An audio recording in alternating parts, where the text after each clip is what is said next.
You're good, Garrett. You want to go?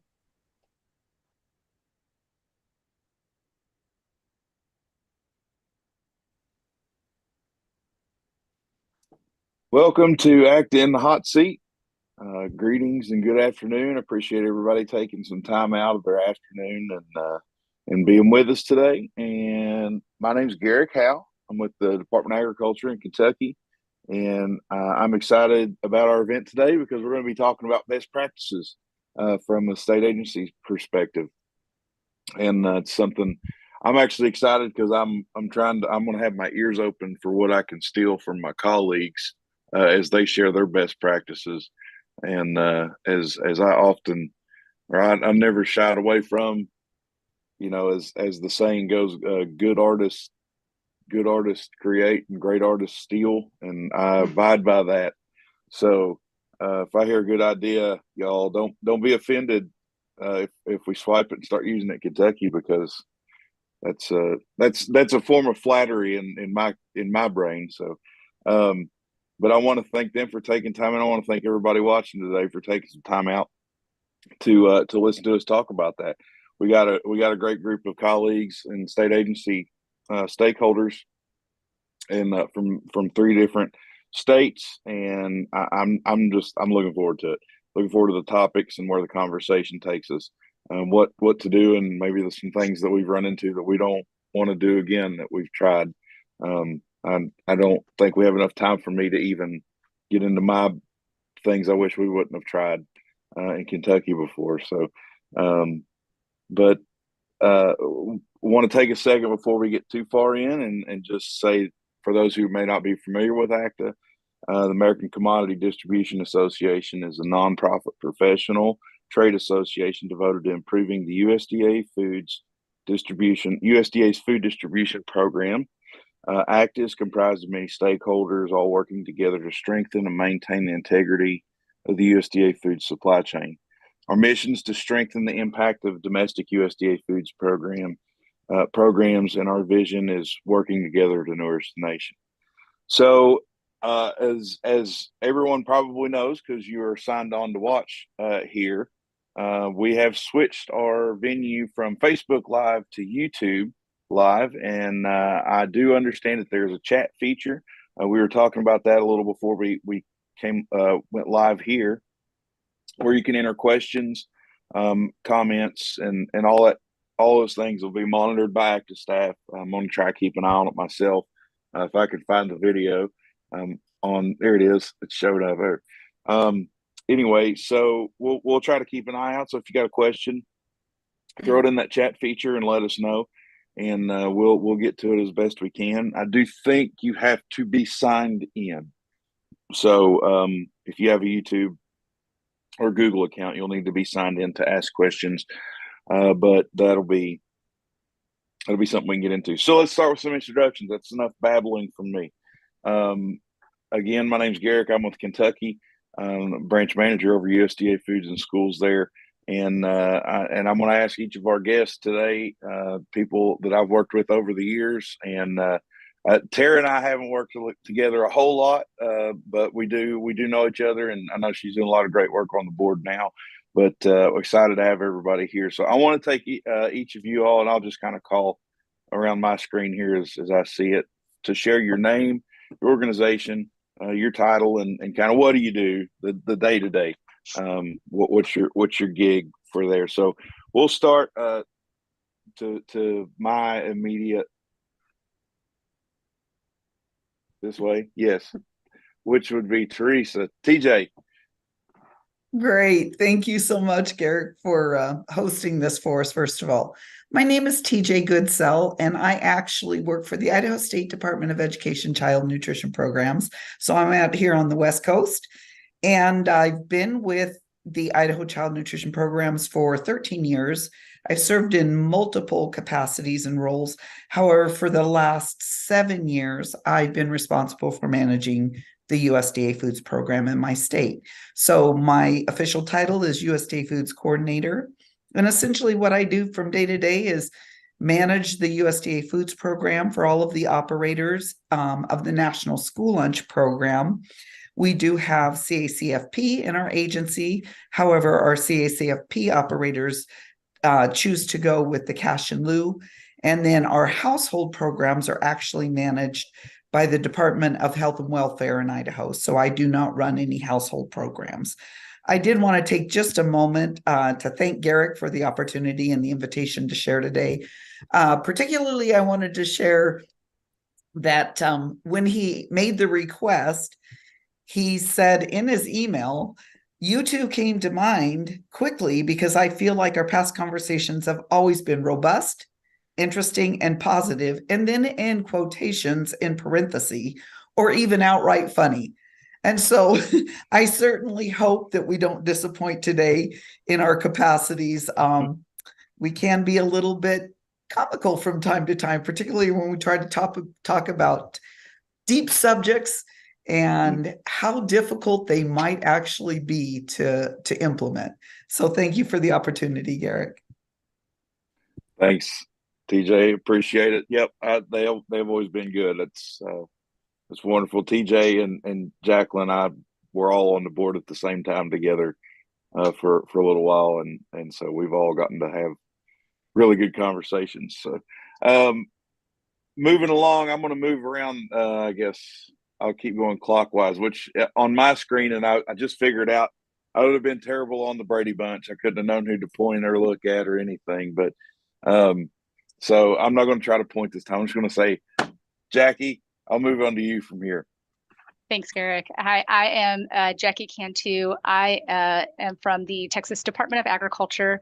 I am the director over USDA Foods for the state of Texas, and I oversee the USDA Foods programs for the child nutrition programs, as well as the TFAP and CSFP programs. And then I also oversee the WIC Farmers Market Nutrition Program and the Farmers Market Nutrition Program here in Texas. Glad to be here. Good discussion to come. Thanks, Garrick. Thanks, Jackie. And finally, last but not least, Ms. Tara. I'll let you introduce yourself from here. Hi, I'm Tara Coster, and I work for the Department of Public Instruction in North Dakota. I have been with the department since 2012, and I started working with just the household programs, FDPIR, CSFP, and TFAP. And then moved to the child nutrition programs, USDA Foods in Schools, managing that program. Held all of the household and school foods for, I think, a couple of years, and decided, and we thought we'd try it, like maybe we can hold it in one spot. That maybe wasn't the best idea, but we had to try it. I just kind of felt like I couldn't give 110% to everything. So now my focus is USDA Foods in School, and I manage that part of for our state.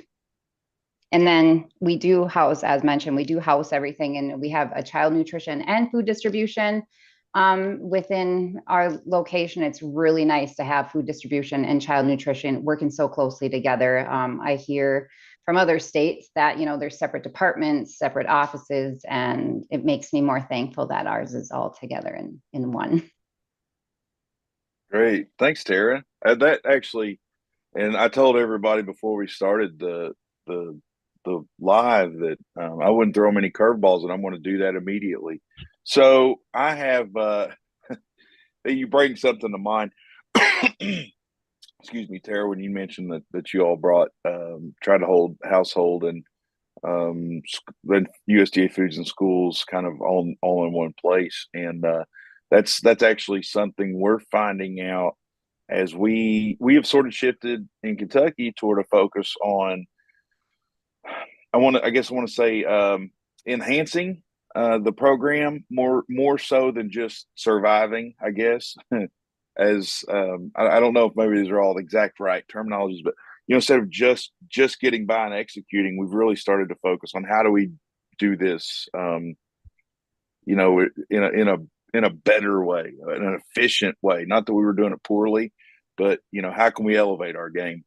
And that's been the hardest work that I feel like we've gotten into in a while is finding ways to elevate our program as opposed to just getting the day to day done. I mean, that's what you've got to, but at the same time, it's like, well, how do we do that, with pizzazz? And so that being said, what kind of are you all running into any what's your big challenge that you guys are kind of working on right now in your states? And we'll kind of go, Jackie, why don't you lead off on this one? Just, is there any kind of big initiatives that you're like, oh, this is a lot more work than I thought? Always. The biggest initiative that our state is going through right now is that we are rolling WebSCM down to the local agencies to utilize that system, and just transitioning away from a canned licensed system to USDA system just is a big undertaking for the number of recipient agencies that we have in the state, which is around 1,300 for food distribution. And so far, it's going quite well. We planned it out and we gave ourselves a lot of time. Still never enough, but so we will be implementing statewide in January this new system. So we're pretty excited about it, and we think our RAs are doing great. So I'm excited to see how it goes. That is exciting. That's very exciting. I hope and I think you'll find it's really helpful. But it's big on the front end. It's a big job. And we only have 190 RAs. So we do by county and then some independents that go, oh yeah. So I'll be thinking about you. Appreciate it. But I'll call you for moral support. Yeah, give me a call. We'll fuss together about it. Oh shoot, let's move on. Tara, hey, how about what are you all running into these days? The fun stuff. Okay, so this week the fun stuff is the USDA recalculation, or that was last week that happened. So if you haven't looked at WebSCM yet, that did happen, and it was a hit for us. So dealing with that this week, and we're still dealing with. We were running under SSO free meals at that time. So obviously usually we don't feel those big shifts with the recalculation from year to year, but the last couple of years it's been challenging, especially for a small state who we purchase all at once. But we do have some upcoming fun, and it's similar to what Jackie's doing, is we are going from a state system to off the shelf system. So we'll be transitioning to that in the next couple of years. So that'll be fun.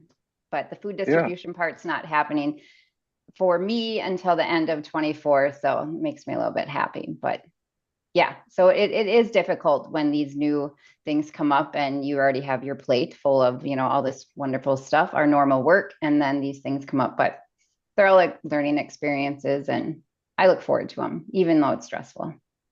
Yeah.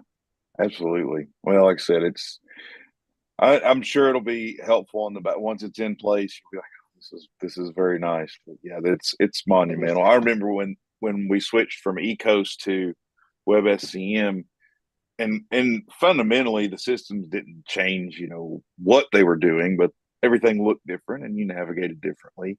And we went out, Kevin, Peach, and we went out across the state. I think we did 9 or 10 WebSCM trainings when the transition happened. So that was a situation. So anyway, TJ, what do you got any big ones going on?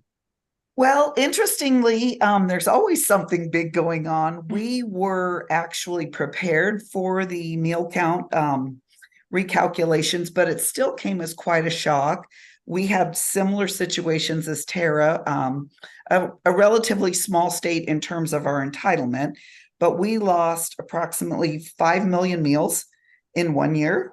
And for a state my size, that's huge. When I did my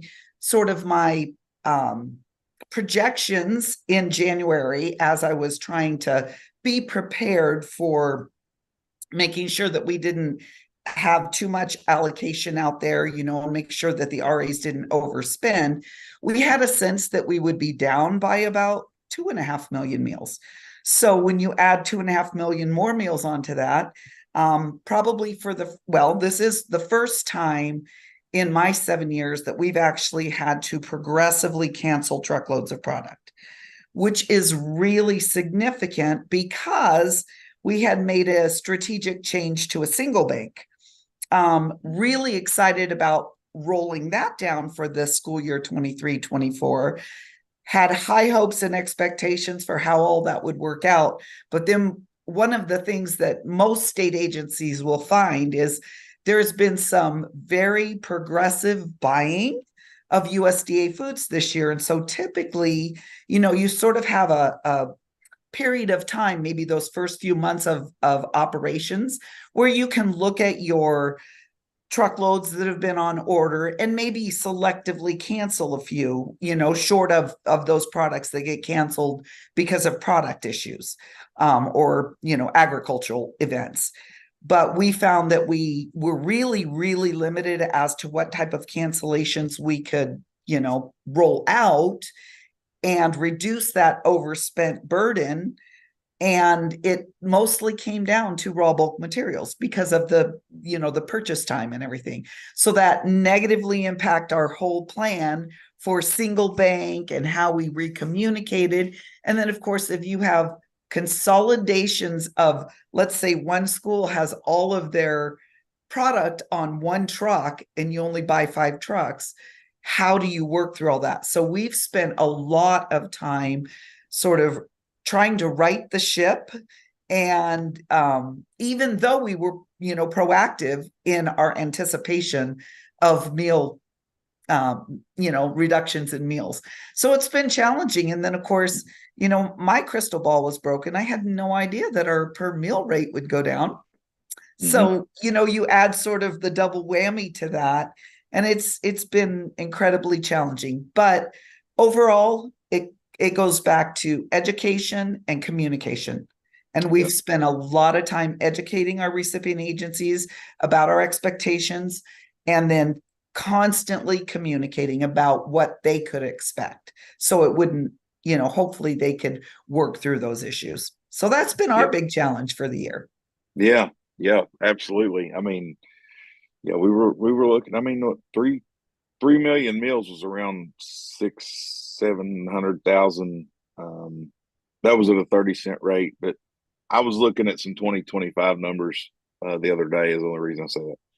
So 2.5 million meals, that's going to be $700,000, and that's not insignificant. So, but the meal rate's down. So we've had some challenges for sure.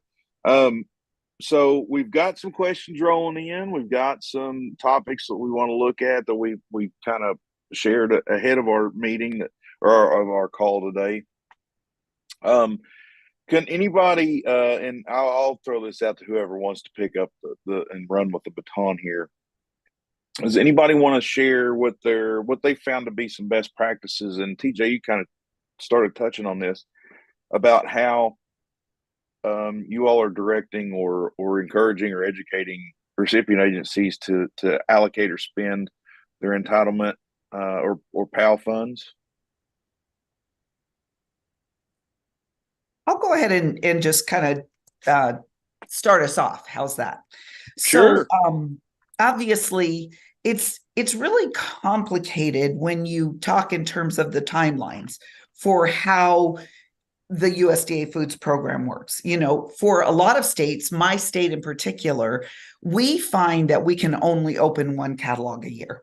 So our allocations happen in late February, our requisitions happen in late February, early March. And just to kind of, just to sort of set the framework, in 2000, prior to 1920, Idaho operated as a fair share state. So we would, as a state agency, spend all of the entitlement dollars on behalf of state agents or recipient agencies based on an RA survey. But then we followed suit after 2017 and 18 at some ACDA conferences, hearing about, customer-driven best practices USDA foods programs. We actually rolled WebSCM down to recipient agencies and did a lot of training. So Jackie, hats off to you, because it really does take a lot of work to do that. We were fortunate. We had a neighboring state, Oregon, who had transitioned a couple years prior. So they helped us on, on that framework. But, when you roll it down, you really have a lot of different education pieces about that. You've got to teach your recipient agencies how to really use their menu planning and forecast. And you've got to really educate about the consequences of entitlement spending decisions, because, you can buy direct delivery products, you can allocate to further processing and buy your raw bulk materials, or you could, spend funds on DoD. So there's a lot of those. The program is consolidated, but there's so many little parts and pieces about how that entitlement actually ends up being spent at the end of the day. So I think, it's really critical that we work to make sure that we're educating on system use, understanding of the cycles of USDA foods, when certain things happen, and always expect the unexpected. Because I think that's the one thing with the USDA foods program that you can always count on, is there are going to be unexpected, you can forecast for all the peaches you think you're going to need, but then if the peach crop doesn't cooperate, there's another plan. And my number one motto is to remind my recipient agencies, USDA foods are only 20% of the foods on the tray. You will always have to plan for that 80%. So sometimes it might be 85%, depending on what happens for the year. Sometimes it might be that you get to stretch it and you get 25% of the plate from USDA foods, but it's really important to have the cycle conversations and to make sure that recipient agencies understand USDA foods are a financial benefit to their meal service programs. And if they're not spending 100% of entitlement, somebody else will. Mm-hmm. Absolutely. I feel like there's a little bit of jazz that goes into USDA foods, where if you feel like you get it, then maybe you don't. Because all the jazz musicians are like, I don't know what jazz is, man. And it's like, as soon as you get a grip, I got this figured out. No, you don't. And it's gotten me several times. That's why I say I know nothing anymore. I just go with the flow and we learn. So, Jackie, what about you? You guys found anything that's helping your RAs and how to utilize their entitlement? I feel like that with the pandemic, there's just been a lot of turnover. And with that has been a lot of getting back to the fundamentals that TJ talked about. How do you plan your menu? How do you forecast those items out? We talk a lot about what kind of resources they have to support the program. That sometimes they come in with the idea of it's free food. And yes, it is, and it's a financial benefit, but there is some workload behind it that they need to understand and make sure they can support, and kind of understanding what each type of USDA food support is needed to determine, where they should spend more of their time. If this is something that they're newer at, veterans have at it. You've done this. It's what each thing is and how to track it. But it's really focusing in on a lot of these new folks that have come into the school realm. And this is just a brand new program to them and getting them trained. And there's usually a couple levels of training. There's just the simple how-to training and sort of pushing them in the direction of what's manageable through those discussions. Then once they can sort of absorb that how-to training, almost program navigation, then they're ready to start talking about the strategy of it. So I will say that I do see that sometimes in the beginning, these newer folks, they don't fully utilize their entitlement because they're just getting their feet wet. And that's okay, because they're still receiving a benefit and a value they wouldn't be getting. But as they get another year and another year under their belt, then I think that's where that strategizing training comes in to teach them how to get the program to work for them and not to work for the program. And then on top of that, just to echo what TJ said, is backup plan, plan that you're going to buy everything commercially, have a bid for everything you want commercially, and plan those USDA foods as a supplement, so that it's easier for them to pivot when those unexpected and unplanned changes happen with USDA foods, or really with any of the crop industries. Yep, absolutely. You never know. Yeah. We found that out. That pesky, I'm not even going to say it out loud, but it starts with the words A, or the letters A and I, and it affects turkeys and eggs and things, and it just won't go away. And frosts that come late and hit Georgia, or early, was early. That messes with peach crops. So thank goodness California as a state is able to produce a lot of those things too, but they can't do 100%. And that's why we still rely on those things like Georgia peaches and stuff. So yeah, there's some finesse that comes into play. So that's definitely, I appreciate that. Tara, how about you?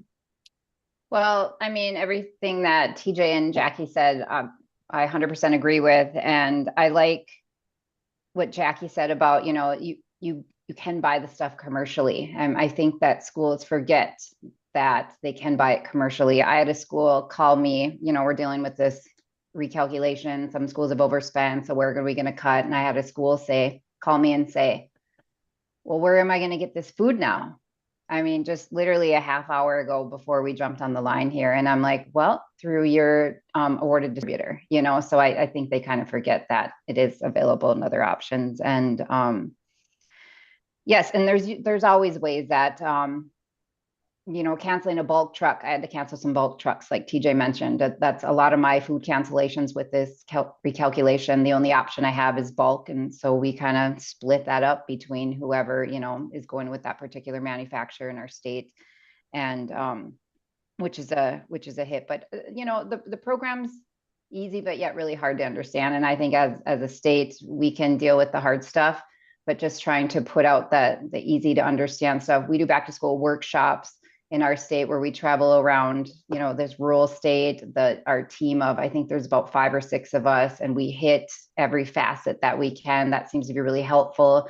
It kind of gets everybody excited about the school year because we do it late July, early August, and we're all fired up. We all get to see each other, and that's really nice. And then, as Jackie mentioned, we also have a new cooks training that we provide because the turnover has been a lot in the last few years. So yes, getting them started with those 101s, and it's great to see it click in people's head as you're explaining it and it making sense. So that's the fun part of this job, I think. And it still happens to me. It still happens to all of us in our positions. We're learning stuff all the time, and I like that.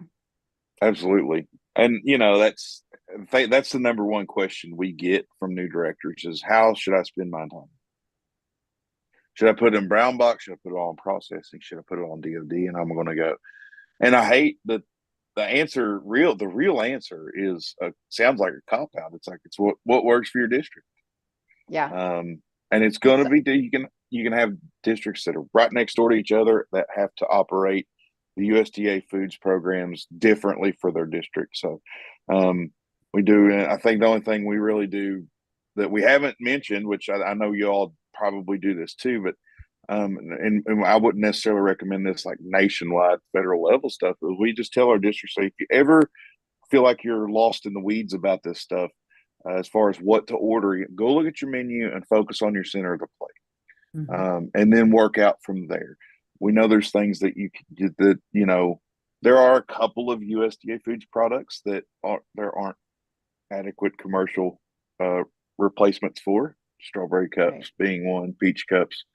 But that doesn't mean there's not a product out there that's similar, but work from there. And you can still get that if it's a burger and your USDA foods beef doesn't come through, you can still get a burger somewhere. So we just kind of encourage that, and hopefully get all the value of your entitlement into your district and on the plate with as little headache as is reasonable. Mhm. That if you go there, you just then you can start. But you're right, the two-step of how to do it, and then the finesse of doing it. Those are two different sets of training. So, I'm going to tag on a question here we got.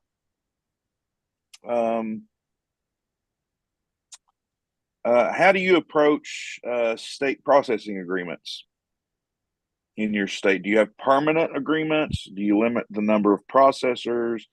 Do you limit the number of years that those agreements are set forth? Et cetera, et cetera. Tara, you want to lead off on this one? Sure. We try and do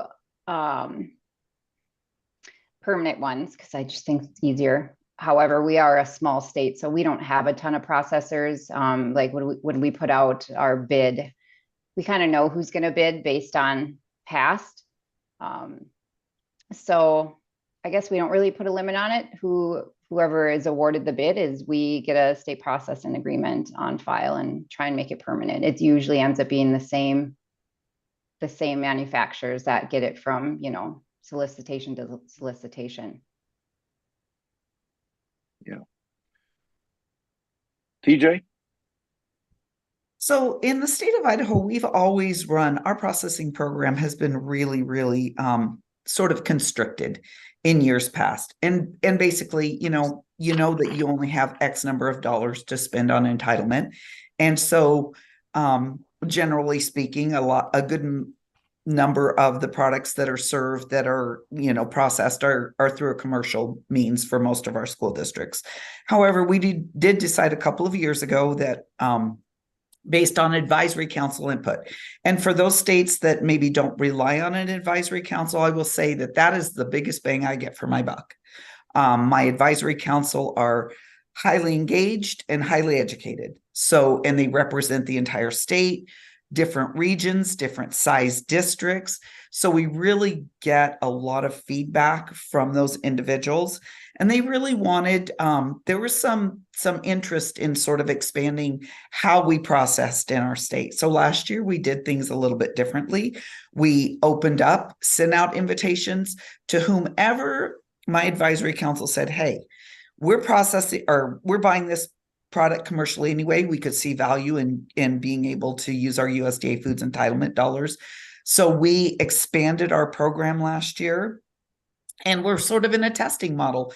Everything that we've ever done in our state, we sort of, as in most things, you just kind of do what you've always done because you have limited resources. Implementation, you've already trained, but we just really realized that to make this really customer driven, we had to start thinking about ways of doing things differently. So we're in a testing phase. We roll something out, we analyze it, we see how that works, and then we rethink if it doesn't work for our state. But we have a lot of people interested in doing business in Idaho, and we want to be good partners in this program, but we also have limitations. And so we just keep those lines of communication open. And when it comes to the way we handle that, we use the ACDA State Participation Agreement template.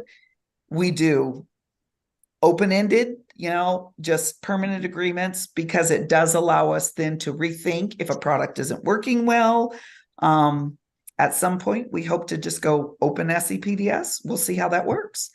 But everything just it's building. And to Jackie's point, 40% new food service directors. I thought it would just be through COVID. Now it's all the retirements. So there's a lot of education, and they don't all come in when you're putting in requisitions. They come in at various times. So they don't even understand what was ordered and why, because they're changing things. They have different menus. So there's just really a lot of moving parts to that. Yeah. And sometimes you can get into them, and that's one thing you don't want to change too much, because then you may miss what did or didn't work.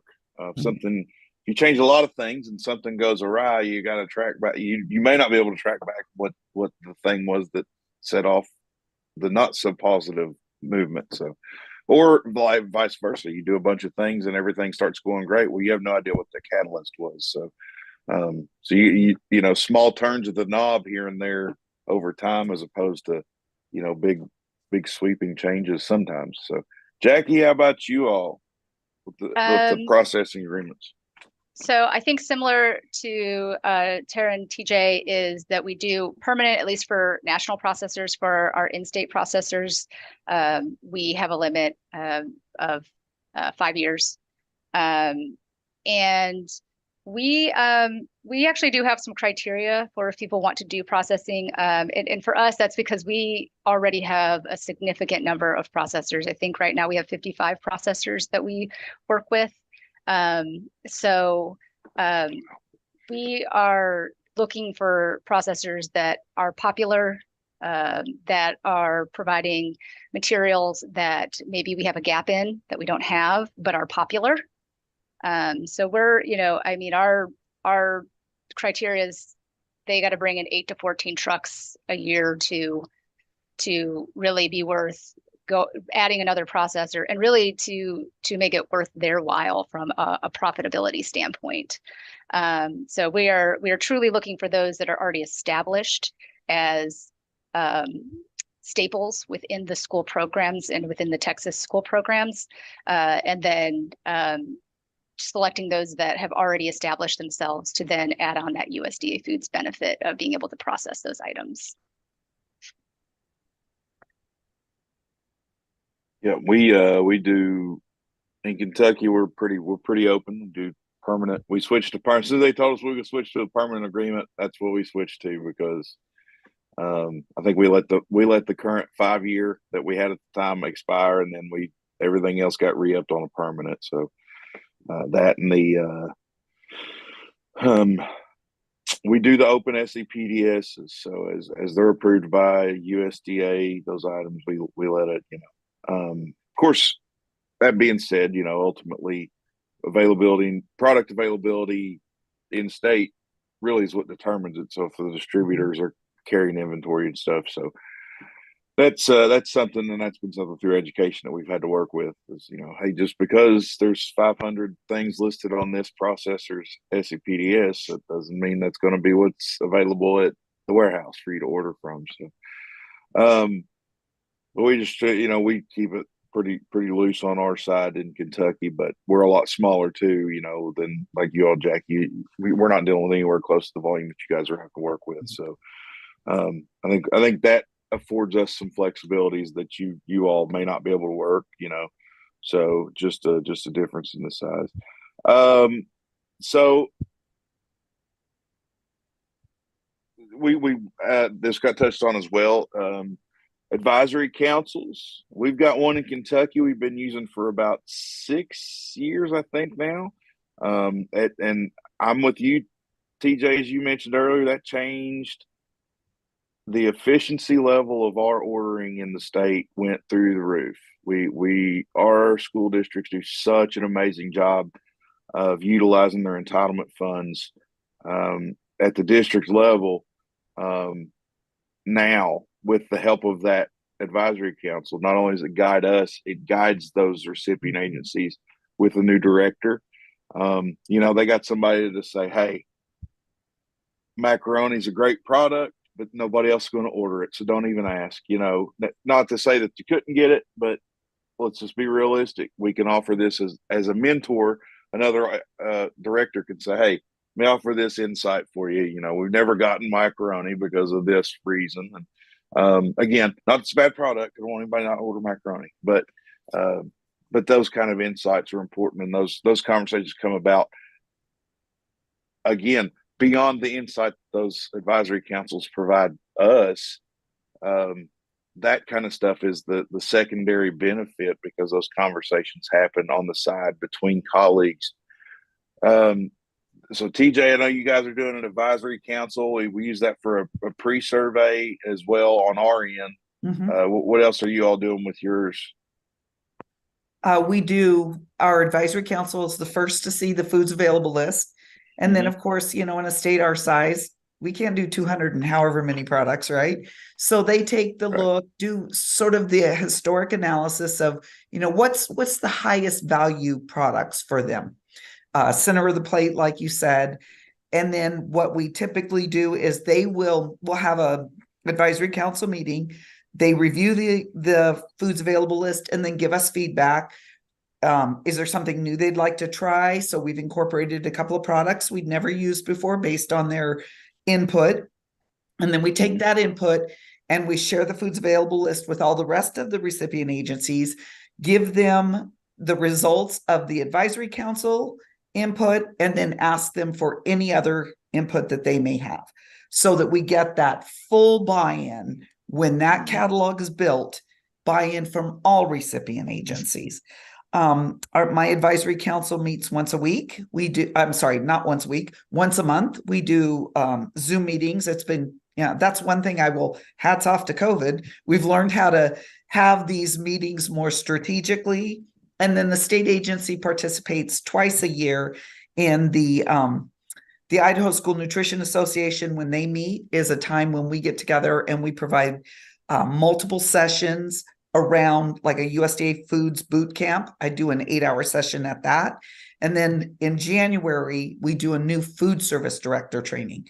So that's prior to opening up the catalog, so that we can really touch again on why the menu matters, why forecasting and making sure you understand your forecast matters, and being prepared to pivot, because your students may decide that they're done with that specific item. And then you've got to have a backup plan. So those are the kinds of touch points and activities. And our advisory council drives, they know who's new first. They know before I know. So they help with, make sure they understand what systems a recipient agency needs to have access to. They give them an overview of what entitlement even is and how to plan for it. So it's really beneficial to have those experts in the field guiding the decisions that we make. Yep. Agreed. Tara, are you all using an advisory council in North Dakota? Yes, on a much smaller scale than TJ. So it's just for the processing foods. So when we go out, we put out a state bid, and the majority of our districts purchase off a state bid. And we have about 9 large districts that do NOI. But 95% purchase off the state contract, and a small amount do their own bidding. But I use the advisory council to help me write those specs and tell me, and I try and have a variety of large, medium, small districts, because we have quite the variety in rural North Dakota. So they can all have a voice, and we work together on the specs. I write just a skeleton spec, and they help me tweak it and talk about those popular or non-popular items. And that's how I know what to put on the RFP. As far as the brown box, I sent out a pre-survey of the full list, and North Dakota, once I get those results back, I take top 50%. That's most popular per category. So vegetable, top 50%, that's what's on the annual survey. And that seems to work really well. But it would be, your advisory council seems very robust, and it would be nice to get them more involved on the back end of educating new directors. Not sure if I can get them on board with that. And some of them are newer, they're brand new, and they're like, this is how I'm going to learn. And so I have a couple new small school managers that are on the advisory council this year. And I think they're doing it to learn. I don't think they'd quite feel comfortable in the role of helping out others quite yet. So that's how we do ours. And I do have to say, I didn't even know it existed until it was an ACDA conference several years ago, and conversations like this. And I'm like, that's a fabulous idea. Like, I was making those decisions before, for the most part, and I like that it's in their hands now to guide the state. So yeah, absolutely. It's like I said, it's invaluable. I send our advisory council a really nice email every year after we've all worked together to compile a pre-survey data for basically forecast data. And I'm just like, y'all have, I can't put into words how much this insight helps us be better at spending our entitlement funds in the state of Kentucky. So it's a tremendous boon. Jackie, do y'all have an advisory council or pre-surveys that you're working with that help out? Sorta. We had more traditional advisory council many years ago. The issue being is that there wasn't ever enough people to truly represent 1,200 districts on the advisory council. They just didn't really know what was happening because different areas of the state are like a completely different country in some instances. So we use them more on if we're having initiatives. So like we had an advisory council for when we were establishing how to roll out the web SCM to get some input on, what to consider on their end when we rolled it out and what they needed. How did they need to be trained? We did a lot of surveys, and we do a survey, but they're more of an electronic survey where it gets emailed to them and they give us the information and it just kind of kicks back to us and compiles. But in terms of advisory councils, it tend to be initiative basis. In terms of like what we offer, because we do have a lot of entitlement, we leave our catalogs pretty wide open. So they get offered 170 of the 210 items on the list. And the things that we take off are basically those things that tend to be duplicative, like frozen strawberries that come in 5 different sizes. Well, what's the most popular one that people order the most? So that tends to be what we limit. Or if there's clearly the item that nobody ever requests, like what have we had in the past? Frozen mushrooms. Salmon puree. Yeah, exactly. The mythical salmon puree. Yeah. So, but we do use them. It's just more targeted in how we use them. And sometimes it's not just even the RAs. A lot of times our advisory groups are including processors or including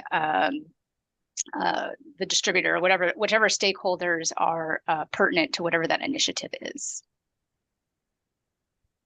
Right on. Yep, we send out ours. We send out our initial pre-survey and we send out the foods available list to our advisory council members, who then forward it on to their regions, their colleagues in their region that they're representing geographically, and then they fill out those pre-surveys. We say, hey, take a look at the foods available list. If there's conversations that y'all want to have, let's have them.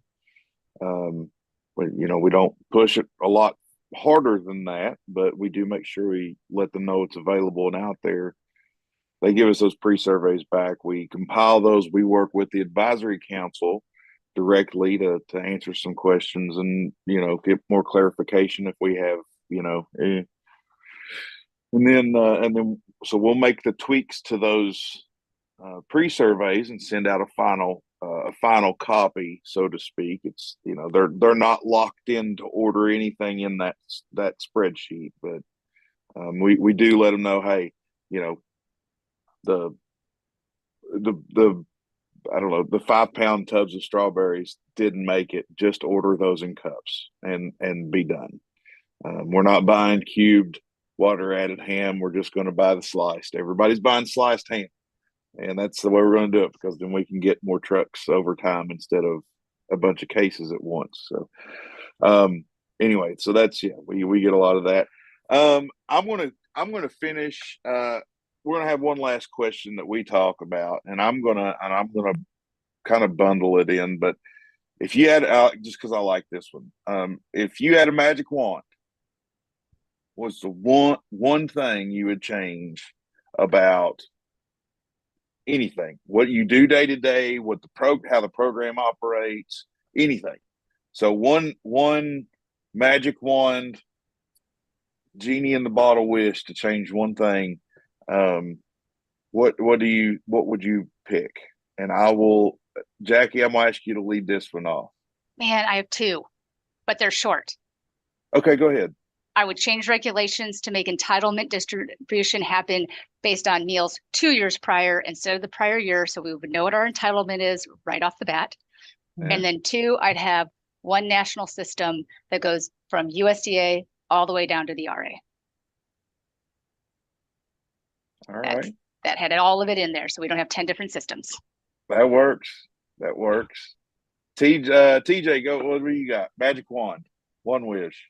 To have the per mill rate actually determined prior to July, money spent.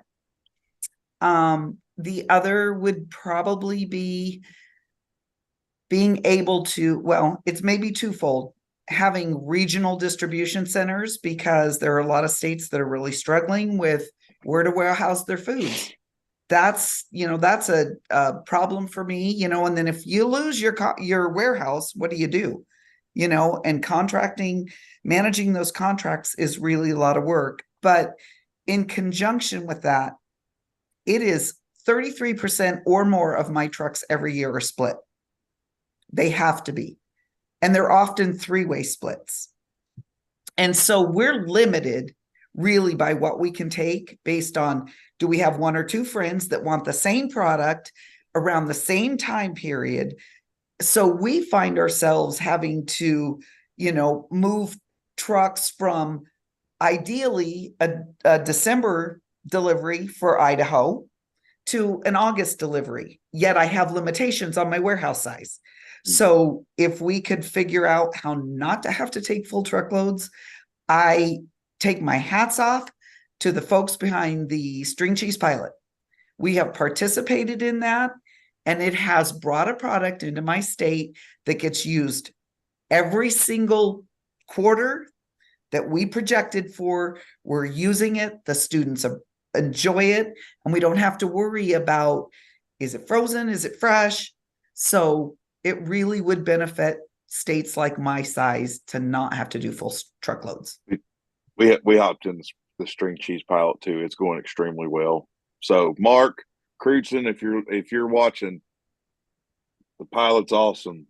So anybody from USDA, send word over. Mark and his team and everybody at FNS, they did a great job helping us out with that, and AMS. So National Warehouse, that's a good one. I don't want to speak for Dave Tuckweiler, but I do believe that's a goal of his before he retires, is to at least be on the path to some national warehouses to help us with that. So we'll see. Hopefully, I think. And our objective is to keep him from retiring until that happens, right? I don't know if we could do that, but I do think that's one of his goals, is to be well on the way. Tara, what magic wand? What are you going to change? I wrote this one down, and so okay. And TJ stole it. It is also the multi, so I would call it a multi-food warehouse. So I don't know how many of you are familiar with like the food distribution on the reservation in CSFP. So those have multi-food warehouses. So we order what we need. If we need 60 cases, we order 60 cases of a specific product. So that is my number one in that as a small state.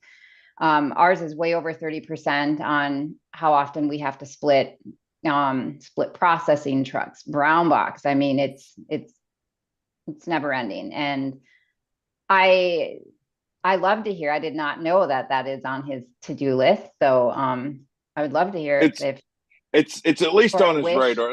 Like, yeah. I don't want him to call me tomorrow and be like, what are you telling people? Yeah. Like, I don't know. Like, it's like, we're going to get this done, but he's been talking about it for a while. And the last time I was in a room where he talked about it, he was like, I really want to see some movement on this before I leave. So it's nice to know that it's in their mind and in their thoughts. Yeah. But yes, that is my number one. If I could change anything, it would be that, because I think obviously the state would benefit. North Dakota's lucky. We have one state contracted warehouse, but we would be very unlucky if they did not respond to our solicitation, because they're the only ones since the beginning of, I have my manager has been here for, I think 20 years. So she said they're the only ones that ever respond. And I hear these other states who are dealing with distribution problems. And I'm not going to lie, just hearing that makes me have a knot in my stomach. It's not even my state. So yeah, that's also an issue. Yeah. Not for us yet, but. I mean, in Kentucky, we're not a giant state geographically, but we got parts that aren't as easy to get to. We've got some challenges in those parts of the state too. So I get it. It'll make you maybe not lose sleep, but get pretty close when you're facing a possible issue. So, but yeah, Well, my magic wand is, wish is that we would all get to do this a little more often and sit and chat, shop, and stuff. And um, but I really, again, I want to thank all of you all for taking time today to talk with us and talk to the good people out there on the electric internet and share with some of the best practices that you've run into. But again, thank you. It's always enjoyable to talk to everybody and see everybody, and hopefully we'll all be in the same place again soon. We can chat some more, but I want to thank you all for your time. I want to thank the ACTA staff for their time. I want to thank Carol Erb for her time. She helps me a lot organizing, helping, making sure I'm staying on track for organizing an act in the hot seat, and Leah with the ACTA staff and all the ACTA staff team. They do an amazing job. Thank you all for that and all the work that you're doing for the members of our association. Our next Act in Hot Seat event is scheduled to take place next Tuesday, December the 5th at 4 p.m. Eastern Time. Dr. Catherine Byers is going to facilitate a conversation with ACTA household members, and we'll learn about their best practices during that conversation. So that will be wonderful if you want to check that out. Please send your comments and suggestions for future events to info@commodityfoods.org. If we can get that in there, we do take those suggestions, because listen, we're not an endless supply of ideas over here. There's times we get on calls like, what are we going to talk about at this next hot seat? So we can always use some input. So please don't be shy to send that over. And again, thank you all, TJ, Tara, Jackie. Appreciate you all so much. It's good to speak with you. If I don't talk to you all beforehand, you guys have an amazing holiday season. Hope you get to enjoy a lot of good times, and hopefully get some rest and relaxation somewhere in there along the way. If nothing else, some delicious cookies, Christmas or otherwise cookies that you want to enjoy. So, but thank you all. Thanks everyone for tuning in. Take care. Enjoy the rest of your week.